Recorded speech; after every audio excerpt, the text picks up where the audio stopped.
And there you have it, homemade mashed potatoes.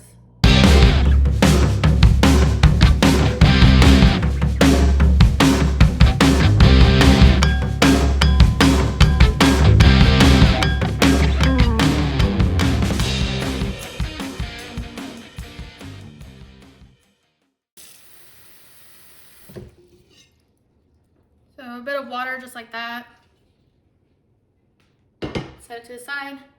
I have a 5-pound bag of russet potatoes and we're gonna peel them.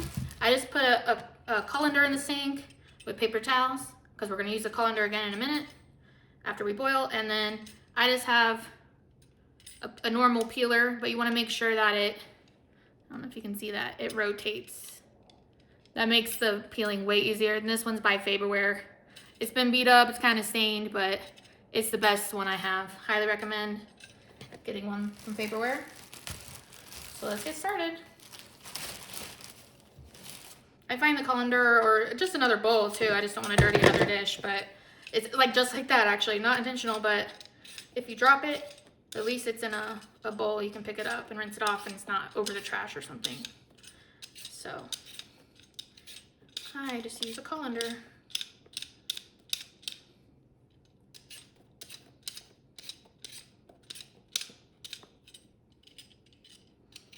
You see how easy though? It's really a good veggie peeler.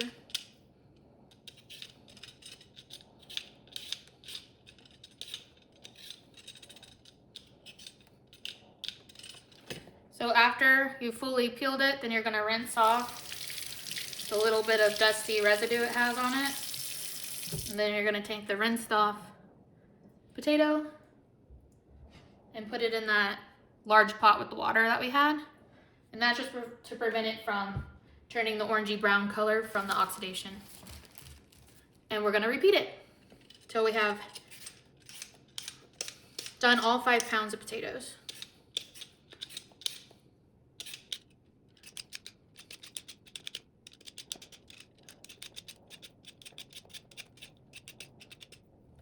These ones look pretty good, but if you ever have something like an eye that you want to cut out, I actually see one in there, so I'll show you. But this part, you can gore it out by pushing in and pulling it, and it'll take the chunk out. So I'll show you that when I get to the potato that has one of the eyes.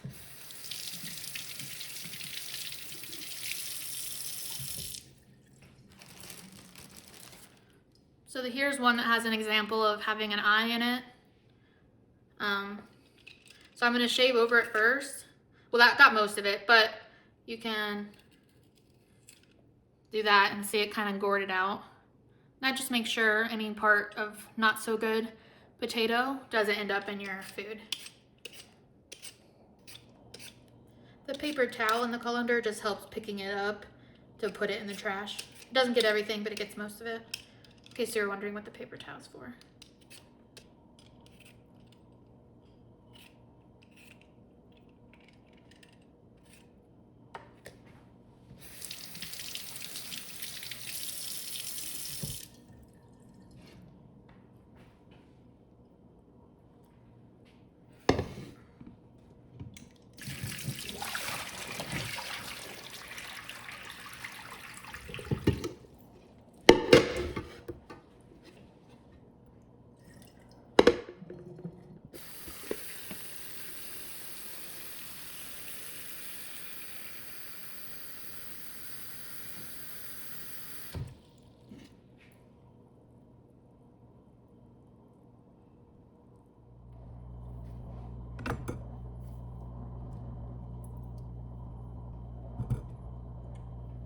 So to cut a potato, you want to make a horseshoe with your hand.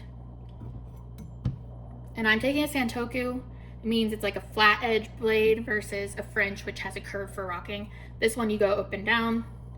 If you're unfamiliar, a pinch grip is your thumb and your pointer finger, and it makes it really stable. Like I could move this in my hand, use the leverage of my whole hand and wrist. Whereas if you do this, then you're wobbly, the food can get away from you. That's not safe. So you want to make sure you're doing a pinch grip.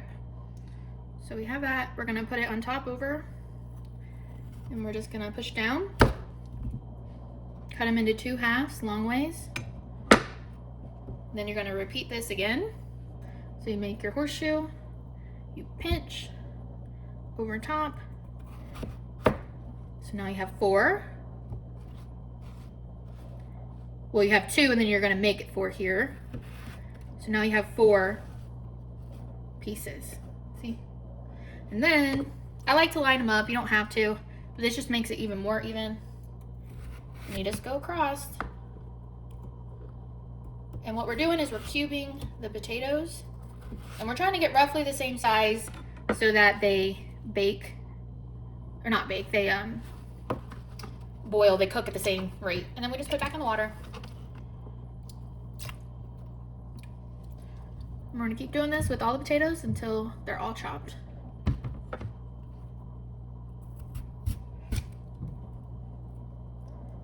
They are sticking to the knife. Okay, there we go.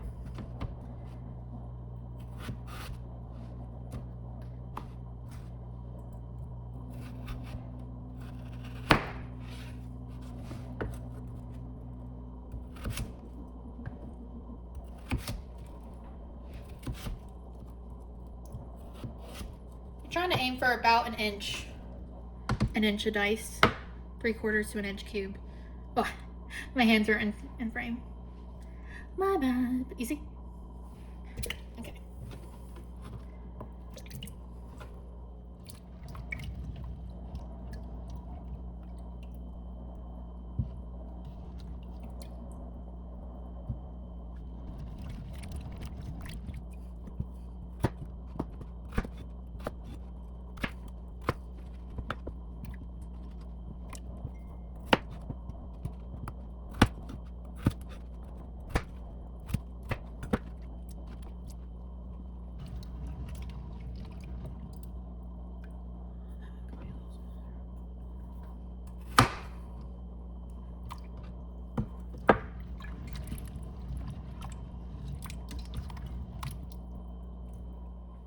Okay, so we have our potatoes, and we did not rinse them again. You can kind of see the water's murky. You want it like that for potatoes, for mashed potatoes. That murkiness is starch. And so we're going to turn on our stove, and we're going to set it to high. And then we're going to take our coarse kosher salt, Morton's coarse kosher salt. Man, words today. It's my favorite. This time I'm just gonna pour some in my hand. You want this water to be super salty, roughly that much. Just gonna sprinkle it in. And you're gonna give that a stir.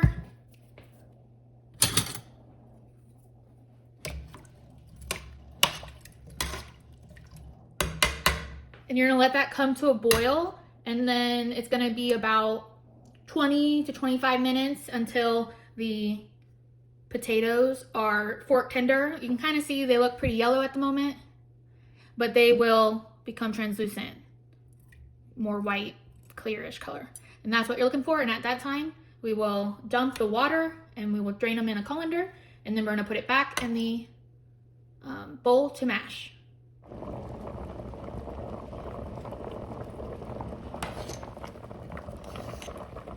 I'm gonna turn the temperature down just a little bit so the steam goes down and we can see what we're working with. Let me grab a fork.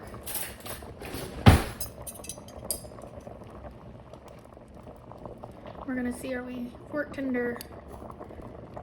Yes, but we could do just a little bit longer. It still had quite a tooth to it.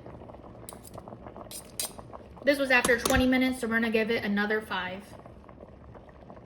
Okay, and we are back 5 minutes later, so let's check the potatoes.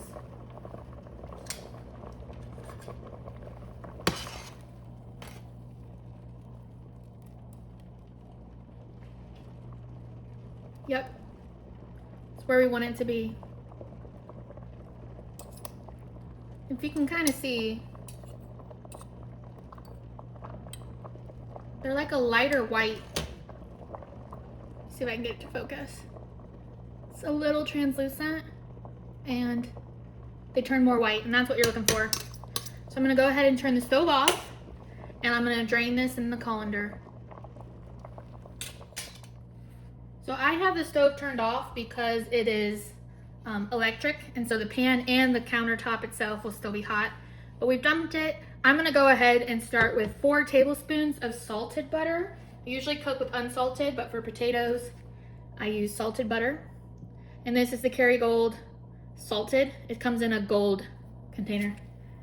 So I'm gonna start with 4 tablespoons. This will help the potatoes not stick when I put them back in the pan.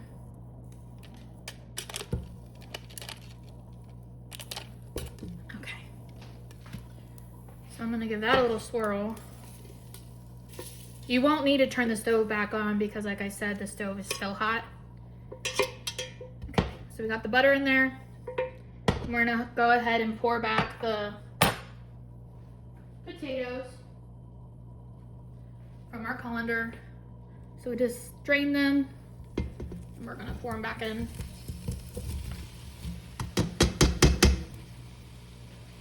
Like I said, the butter will help it not stick to the bottom. And if you have a masher, this is where you use it. I don't have one right now, so I am just gonna use a fork and you get to mashing. You know your potatoes are cooked fully when it's very, very easy to mash. Should take very little effort.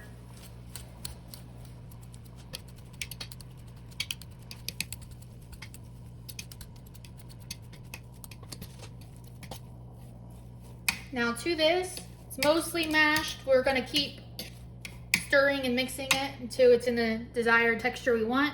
But this is when we're gonna add our heavy whipping cream. And we're going to add half a cup.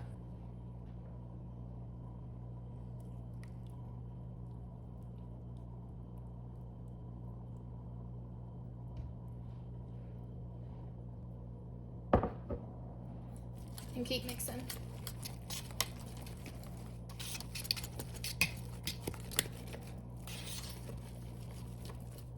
So I'm gonna add just a little bit more,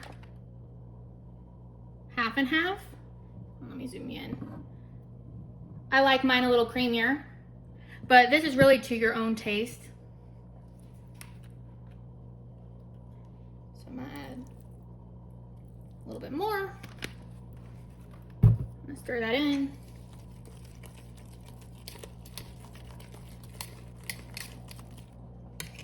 Let me go grab the pepper. You just want to use a pepper grinder and pepper to your taste.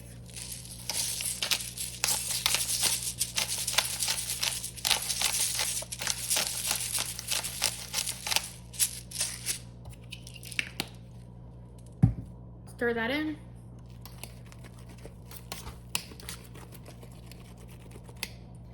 Now here's where you check for salt.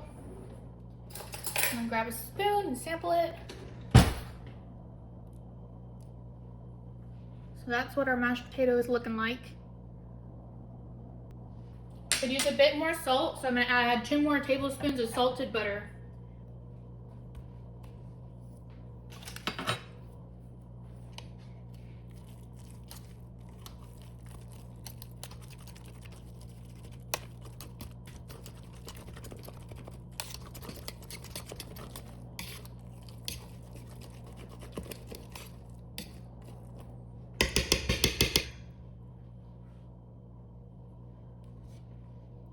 And there you have it, homemade mashed potatoes.